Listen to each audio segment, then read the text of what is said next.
Hello, I'm Rabbi Elton from the Great Synagogue in Sydney, and our personality today is Elie Wiesel, born in 1928 and died in 2016.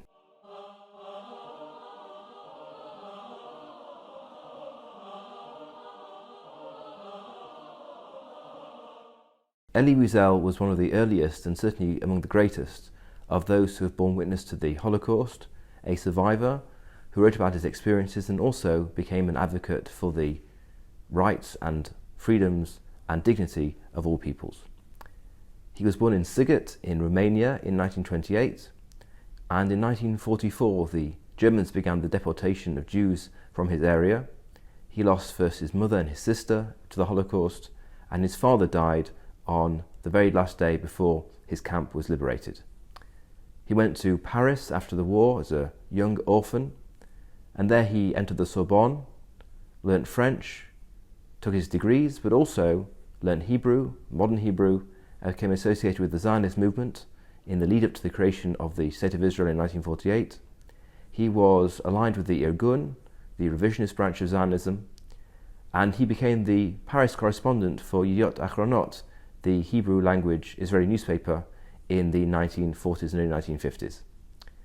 In 1952, he began to write about his experiences, which led ultimately to the publication of his book Night, that appeared in 1960, was translated into 30 languages, and sold 10 million copies, in which he gave an account of his experiences, how they affected him both externally and internally in his personal, internal, religious, spiritual, and emotional life.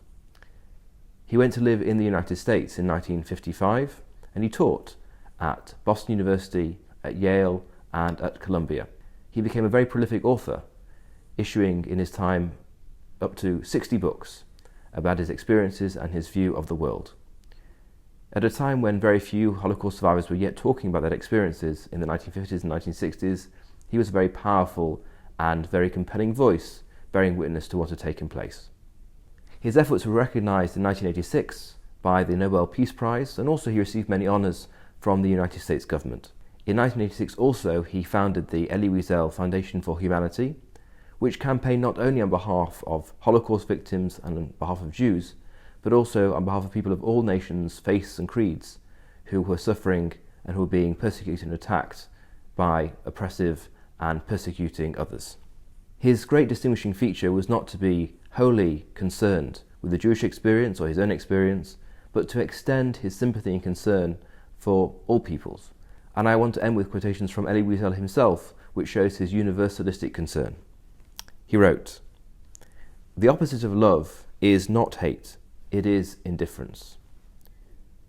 He also wrote, "What hurts the victim most is not the cruelty, but the silence of the bystander." And a final quotation, "There may be times when we are powerless to prevent injustice, but there must never be a time when we fail to protest."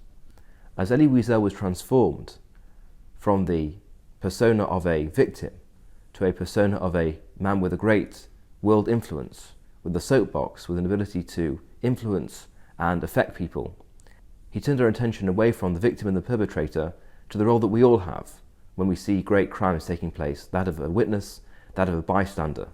And he urged us all not to stand by silently, but to intervene however we could in order to protect those who cannot protect themselves. Thanks for joining.